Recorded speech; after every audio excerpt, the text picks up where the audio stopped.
Hello guys, आज चाहिँ म एक बिहानमा के काम गर्छु भनेर भन्दैछु है।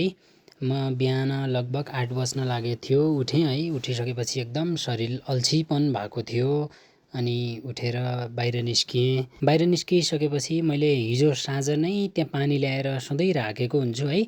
अनि बिहानै उठ्ने बित्तिकै त्यो फुलहरू सार्ने काम गर्छु, किनकि त्यो फुल मैलै लगाएको हो। एक बाल्टिन पानी भयो भने सबै फुलहरूलाई पुग्छ है। अब आफैले लगाइसकेपछि अलिकति रेखदेख त गर्न पर्यो, पानी दिन पर्यो। बाहिर त पानी परिरहेको हुन्छ, तर त्यो फुलहरूमा पानी पर्दैन है। अलिकति बाहिर पानी परे पनि त्यो फुलहरूमा पानी नपर्ने भएकाले अनि एक बाल्टिन पानी ल्याएर सधैँ प्रत्येक दिन त्यो फुलहरू मैले सधैँ चार्छु। हिजो साँझ पानी परेसँगै हावा पनि लागेर बोट बिरुवाका पातहरू त्यहाँ खसेर अलि फोहोर भएको थियो। अनि मैले बिहान त्यो बढारेँ है।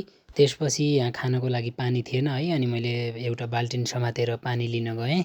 पानी लिन अलिकति टाढा जानुपर्छ, लगभग 2 मिनट जति हिँड्नुपर्छ है।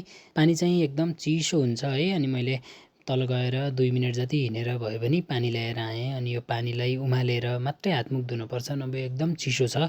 चिसो पानीले हातमुख धुन सकिँदैन। अनि मैले पानी ल्याएर घरमा पुगिसकेँ। यति नै हो मेरो एक बिहानीको काम है त।